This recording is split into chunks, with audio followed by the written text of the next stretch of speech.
मिर्जापुर के सब्जी बाजार में गोलगप्पे बड़ी फेमस थे। पूरे बाजार में लगभग 9 से 10 दुकानें लगाई जाती थी। सभी दुकानों पर एक ही तरीके थी, एक ही स्वाद के गोलगप्पे मिला करते थे। इसी मिर्जापुर में प्रियांशु अपनी पत्नी प्रिया और अपने 2 बच्चों पवन और पिंकी के साथ रहा करता था। प्रियांशु के घर की हालत बहुत बेताल थी। बड़ी ही मुश्किल से उन बेचारों को 2 वक्त का खाना मिल पाता था।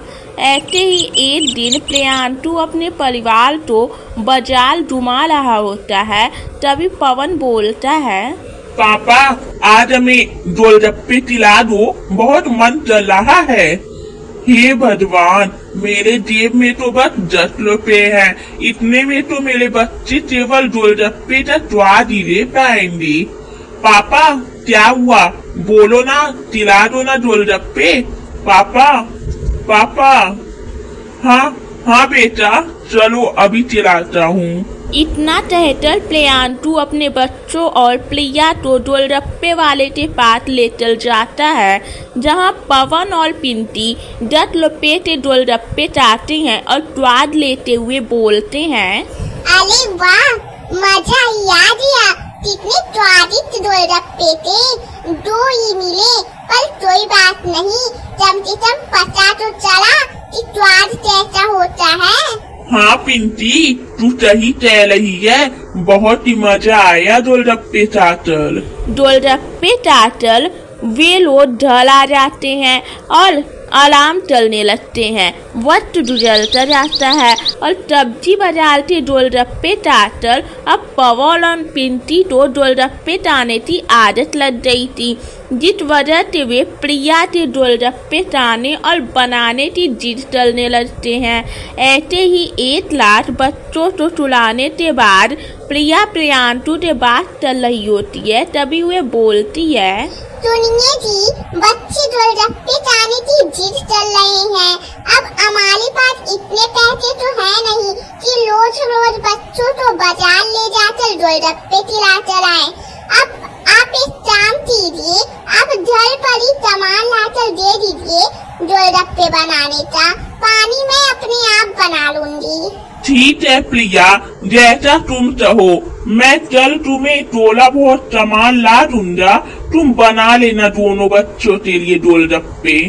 ऐसे ही अगले दिन प्रियांशु अपने सही अनुसार पवन और पिंकी के लिए गोलगप्पे बनाने का सामान लेकर प्रिया को दे देता है, जिसके बाद प्रिया बहुत मेहनत के साथ बच्चों के लिए गोलगप्पे बनाती है, साथ ही इमली का चटपटा पानी भी बनाती है।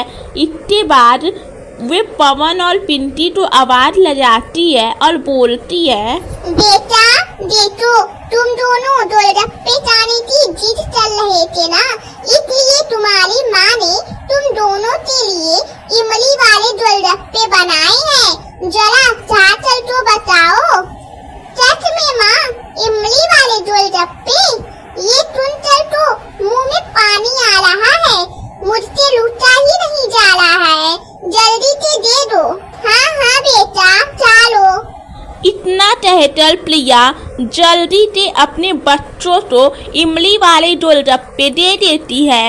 पवन और पिंकी स्वाद लेते हुए इमली वाले चटपटे गोलगप्पे का मजा लेते हैं। तभी वहाँ प्रियांशु आ जाता है और प्रिया लगे आज प्रियांशु को इमली वाले गोलगप्पे दे देती है और इमली वाले गोलगप्पे का स्वाद लेकर प्रियांशु बोलता है, अरे प्रिया, तुम तो बहुत छुपालू निकली, ये इमली वाले गोलगप्पे तो बहुत ही स्वादिष्ट हैं। सच में, मैंने 1-2 बार सब्जी बाजार वाले गोलगप्पे खाए हैं, उन सब का स्वाद ऐसा नहीं है जैसा तेरे इन इमली वाले चटपटे गोलगप्पे का है। वे सभी गोलगप्पे तो मीठे या फिर अलग स्वाद के होते हैं, पर इन गोलगप्पों का तो स्वाद बहुत ही अलग और अच्छा है। तुमने ये पानी कैसे बनाया?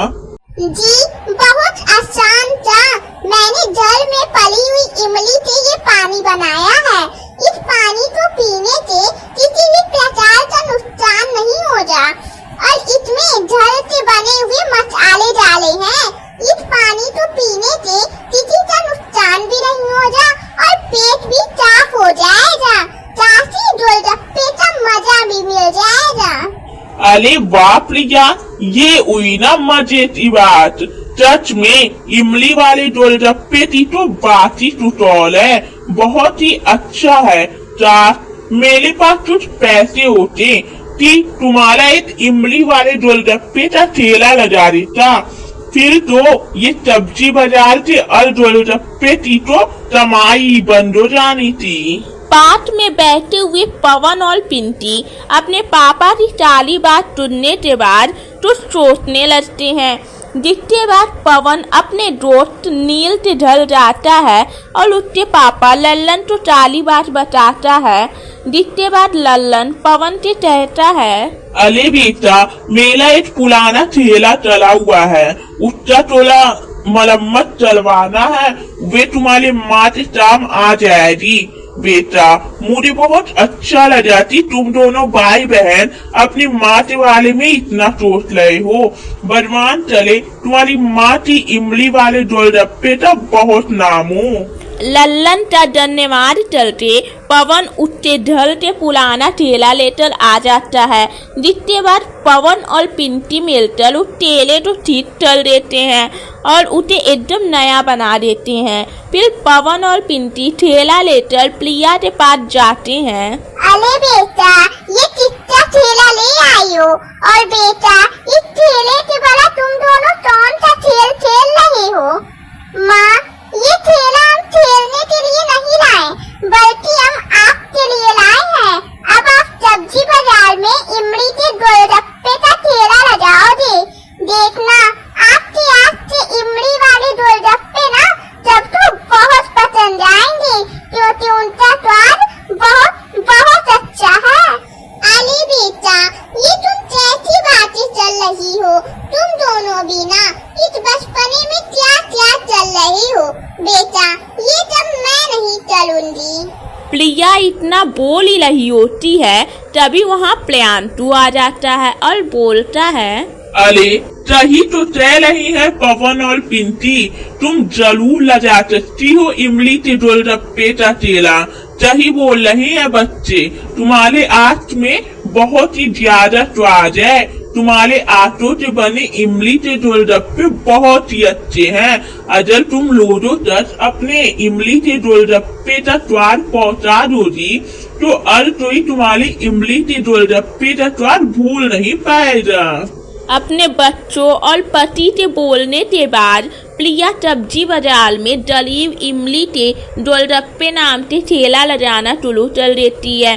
क्योंकि तभी गोलगप्पों का स्वाद एक ही रहता था, इसलिए लोग प्रिया के इमली वाले गोलगप्पे को बहुत पसंद करने लगते हैं।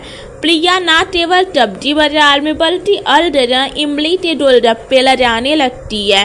प्रिया की कामयाबी को देखकर आसपास के गोलगप्पे वाले उससे जलने लगते हैं। जिसके बाद तभी गोलगप्पे वाले मिलकर प्रिया के गोलगप्पे वाले ठेले को बंद कराने का प्लान बनाने लगते हैं। ऐसे ही एक दिन एक औरत प्रिया के ठेले पर आती है और बोलती है, अरे बहन, जरा गोलगप्पे खिला दो एक प्लेट। जी जी, अभी खिलाती हूँ। वाह वाह, क्या स्वाद है गोलगप्पे का। आज तक मैंने इतने अच्छे गोलगप्पे नहीं खाए। जी जी, बहुत बहुत धन्यवाद। ग्राहकों को बस उनके मन के मुताबिक स्वाद मिल जाए, इसकी ज्यादा खुशी और कहाँ मिलती है एक दुकानदार को। और गोलगप्पे खिला दूँ आपको? जी नहीं, बस धन्यवाद। इतना कहकर वे औरत वहाँ से जाने लगती है, पर टूट झूल जाकर वे बेहोश हो जाती है। उस औरत के बेहोश होते ही बाजार में भीड़ लग जाती है। किसी तो समझ में नहीं आता कि हुआ क्या। तभी ये गोलगप्पे वाला उस औरत के मुंह पर पानी डालकर उसे होश में लाता है। जिसके बाद वे औरत बोलती है, अरे ये प्रिया के गोलगप्पे का खाने का नतीजा है। कोई भी इसके इमली वाले गोलगप्पे मत खाना। अरे ये जहर मिलाती है, जहर। इतने गोलगप्पे तो खाने की वजह से मेरी ये हालत हो रही है।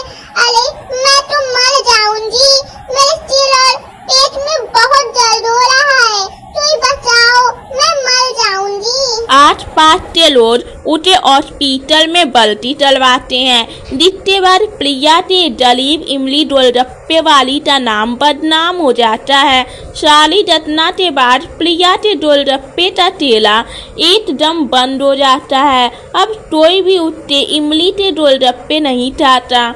ऐसे ही जब प्रिया शाम तो डर लौट रही होती है, तब वे देखती है एक गोलगप्पे वाला जो सब्जी बाजार में अपना ठेला लगाता है, वे उस औरत को पैसे दे रहा था। जो औरत उस दिन बेहोश हो रही थी। तभी वे आदमी बोलता है, तुमने बहुत ही अच्छा काम किया है, ये लो, ये उस काम की कीमत। तुमने प्रिया को अच्छा फंसाया।